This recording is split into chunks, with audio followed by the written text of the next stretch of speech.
The saga of Demetrian Titus begins when he was born approximately 175 standard years before the end of the 41st millennium according to the old imperial calendar in the realm of Ultramar, home of the Ultramarines chapter, who are hailed by the wider Imperium as one of the greatest chapters of the Adeptus Astartes and the staunchest defenders of the Imperium. Titus was recruited in his youth and excelled as a recruit, although at times he had trouble reining in his temper. Regardless, he overcame many opponents and suffered many wounds, both physical and psychological, and rose through the ranks of the Ultramarines while serving in the 2nd Company. While he followed the rules and guidance of the Codex Astartes, the Ultramarines' most sacred tome of strategy, organization, and moral behavior, penned by his chapter's Primarch Rupert Gilliman. Titus believed that the most important part of the Codex was its spirit, not its letter, and how one chose to uphold its values. Early in his career, Titus befriended fellow Ultramarine and veteran Sergeant Sidonus. At some point in Titus's service, he was part of an Ultramarines squad who engaged a Chaos Sorcerer, a corrupted Psyker corrupted by the ruinous powers. Titus's whole squad was killed by the sorcerer's warp-infused attacks, but Titus somehow survived direct blasts of warp energy, despite suffering grievous wounds during the course of the battle, and single-handedly killed the sorcerer. Much to the surprise of the chapter's apothecaries, Titus survived his injuries and made a full recovery. Many within the chapter questioned how he survived, intimating that he may have been touched by the corruption of chaos. Titus himself had no explanation for his seeming invincibility to the direct touch of the warp. Some time later, the Ultramarines' 2nd Company deployed to the world of Beta Arcturus to defend the planet against an invading force of craft-walled Eldari aspect warriors from Biel-Tan, where the company's captain, Trajan, slew the Eldari's Autarch, who is the supreme commander of an Eldar war host, having an exceptional understanding of the art of war and also the many Eldar paths. Titus led Trajan's command squad against the elite aspect warrior bodyguard of the Xenos general and accounted for the deaths of 3 of the lethal sword fighters, brutally carving through the Wraithborn armor with his chain sword. The aliens were defeated, but in their spite, they captured one of Titus's battle brothers as they withdrew, a young warrior named Leandros. This prompted Trajan to lead a combat squad to recover Leandros, ordering Titus to secure the battlefield and await his return. The deceptive Eldari, however, had lured Trajan into an ambush, revealing hidden forces not yet committed to the battle. The vengeful Biel-Tan surrounded Trajan and cruelly cut him down. Titus led the counterattack that recovered Trajan's body and assumed command of the strike force that went on to drive the alien aggressors from Beta Arcturus for good. Titus's brevet captaincy over the 2nd Company was a state of affairs that chapter master Marnius Calgar was to make permanent, granting Titus command of the company after they bore Trajan's body back to Macragge to be interred within a grand sepulchre within the fortress of Hera. Titus went on to lead the 2nd Company to victory after victory against the mutant, the alien, and the heretic. Many senior Ultramarines, such as First Captain Severus Aegeman and the chapter master himself, regarded Titus as a model of the humility expected of their chapter, while also being an exemplary warrior and strategist. However, despite his meteoric rise and accolades from his chapter's high command, doubts still lingered within Titus, as he still felt the weight of taking over the mantle of command from his fallen mentor. By late in the 41st millennium, Titus has served for over 150 standard years, with Leandros and Sidonius at his side in every battle, leading the Ultramarines' second company to victory after victory against all manners of horrific threats. 10 standard years after taking command of the second company, Captain Titus led an Ultramarines strike force to relieve the forge world of Graia, which had been invaded by the 1 million strong force of orcs of War Grimskull. Warboss Grimskull was intent on stealing advanced Imperial weapons, including a Warlord-class Battle Titan. The assault was part of an intricate plan unleashed by the Chaos Sorcerer Nemeroth, the Chaos Lord of a war band of Chaos Space Marines known as the Chosen of Nemeroth, to get his hands on an experimental power source on the world that would allow him to ascend to become a demon prince. Accompanied by 2 members of his command squad, Sergeant Sidonius and Battle Brother Leandros, Titus joined with the Astra Militarum's 203rd Cadian Shock Troops Regiment and its only surviving officer, 2nd Lieutenant Mira, to eventually kill Grimskull and hold the war. Unfortunately, the Ordo Xenos Inquisitor Drogon, whom Titus and his Astartes relied upon for assistance in retaking the world, was actually an undead born of Nemeroth, who used a specially designed weapon powered by the experimental power source Nemeroth wanted to open a portal into the warp. This allowed the Chaos Sorcerer, a horde of Chaos Demons, and his Chaos Space Marines to come to Graia. Curiously, however, Titus once more displayed an unknown immunity to the sorcerer's psychic powers, which immediately raised the suspicions of the highly orthodox and Puritan Leandros to his commander's possible corruption. Following the death of his old friend Sidonius at Nemeroth's hand, Titus hunted down the foul Chaos Sorcerer and slew him just as he was in the throes of the ascent to demonhood, banishing his dark soul back to the warp for banishment by his dark gods.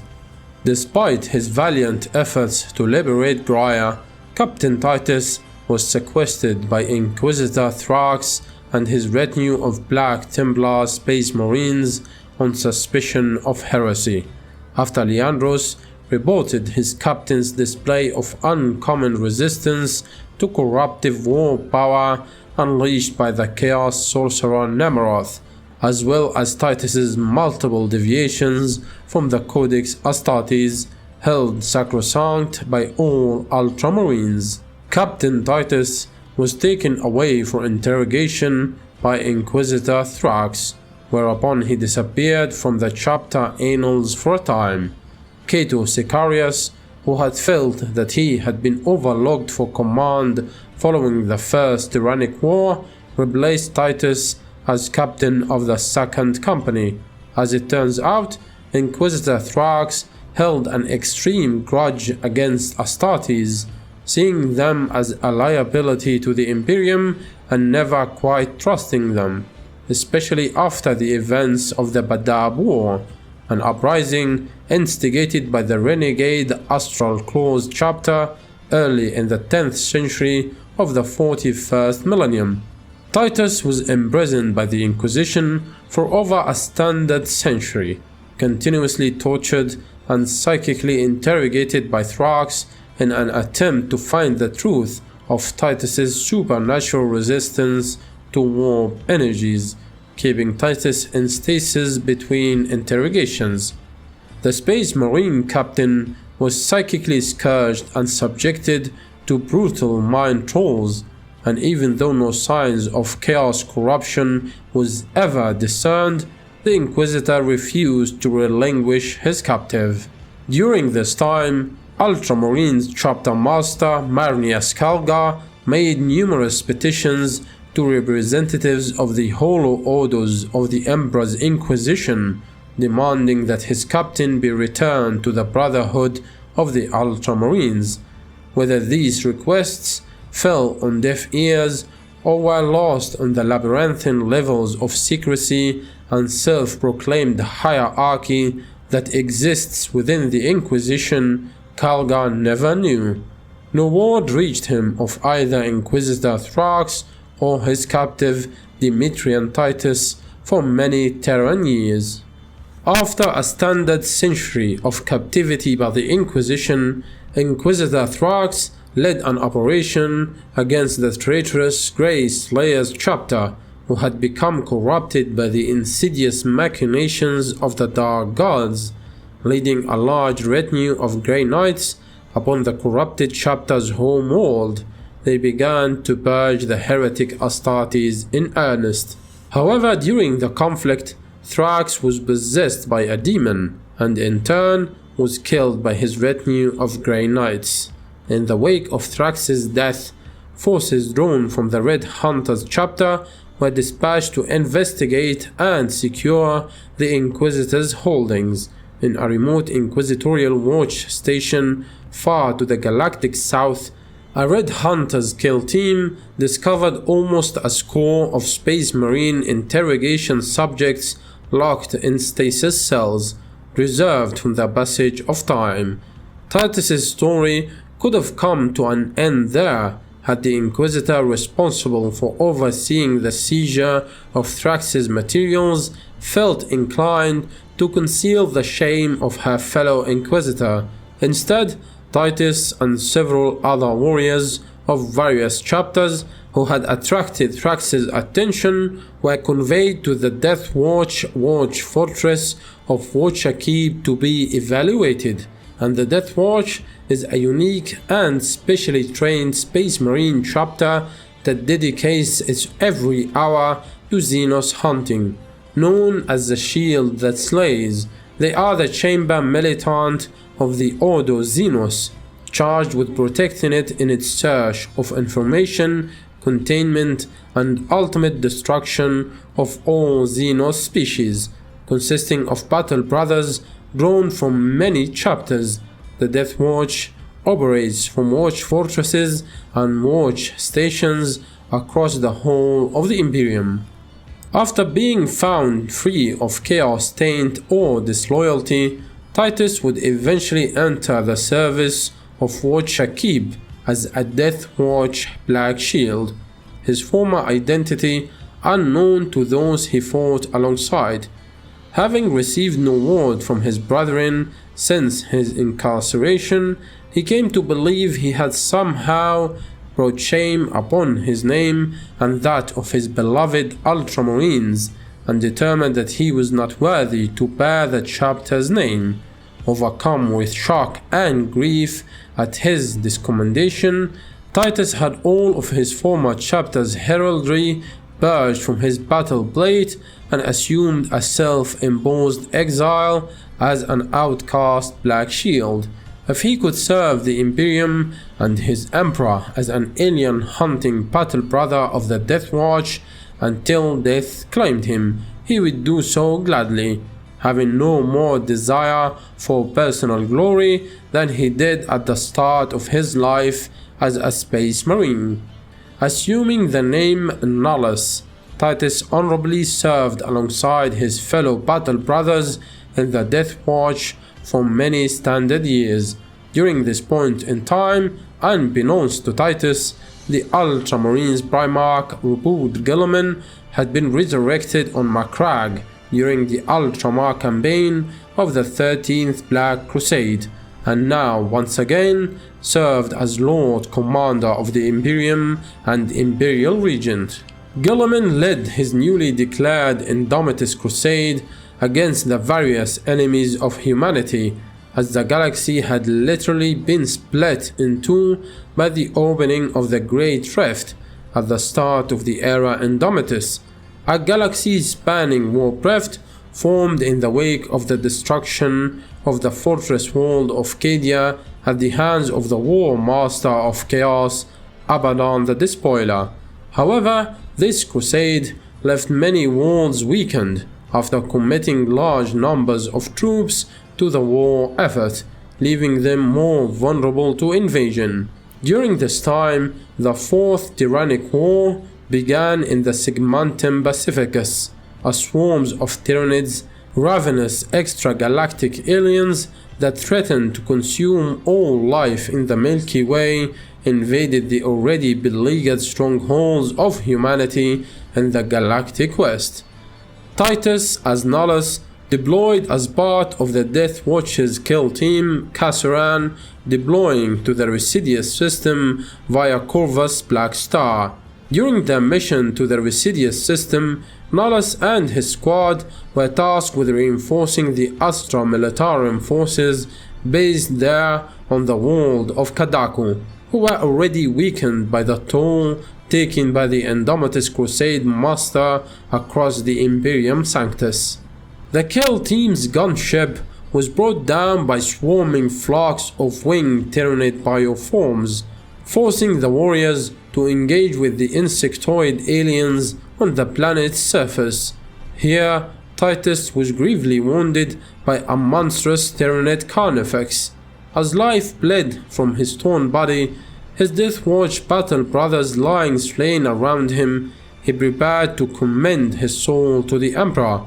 It was then that Titus was reunited with the warriors of Ultramar, as an Ultramarines strike force arrived to relieve the Death Watch at Kadaku. Varro Tigorius, chief librarian of the Ultramarines, detected the soul sign of the warrior once known as Demetrian Titus in the local Imperium, as the strikecraft traversed the warp. Even as the Tyranid's shadow in the warp began to cloud Tigorius's witch sight like cataracts, the chief librarian recognized he who had once been the captain of the Ultramarines' second company. As fate would have it, Tigorius traveled aboard the Righteous Fury, the same vessel that had borne Titus and Trajan before him to battle many times, and it was this mighty void craft of the chapter that broke from the warp at the edge of the Residius system. There, the strike cruiser prepared its Thunderhawk gunships to deploy to the planet where the broken form of the Black Shield, known to his comrades as Nullis, lay dying. The Ultramarines' first company arrived on the planet to reinforce the Death Watch forces, bringing none other than the first captain Severus Aegiman and chief librarian Tigorius. The Ultramarines fought valiantly, their weapon blasts wreaking devastation upon the Tyranid bioforms with the carefully pawned discipline of experienced Tyranid hunters, holding back the tide. They arrived too late to save Kadaku from falling to the Great Devourer, but the Death Watch warriors of Watchakib were able to recover their dead and wounded and fall back into the Ultramarines' gunships, all except the ravaged Black Shield Nullis, who Tigorius ordered returned to the Apothecarian base aboard the Righteous Fury. Titus's wounds were grave, and it was decreed that he would undergo the Calgarian rites, the Ultramarines' name for the Rubicon Primaris, in order to have even a chance of surviving. Titus withstood the procedures necessary to become a Primaris Space Marine as stoically as he had endured any of Inquisitor Thrax's interrogations, and was remade stronger than he had ever been. When he awoke, he was surprised to find himself honored with the rank of lieutenant under the command of Captain Sevastus Acaran of the Second Company, a warrior who had only recently left the Scout Marine Reserve when Titus was taken from the Ultramarines almost a standard century before. Once more, Titus resolved to do as was bid of him by his chapter and serve under a warrior who held the titles he had once held. There were those amongst the Ultramarines who were apprehensive about Titus's return to the chapter. Chief Librarian Tigurius, however, had performed his own examination of the former captain and found him to harbor no taint before psychically communing with Chapter Master Marnius Kalga, who authorized Titus's immediate reinstatement, and Titus was officially welcomed back into the warrior brotherhood of his gene sire, Lieutenant Demetrian Titus, once and once more of the Ultramarines' 2nd Company would bring the wrath of his chapter to the foes of the Imperium anew. Alright guys, hopefully you enjoyed this. If you want more, make sure to subscribe to stay tuned.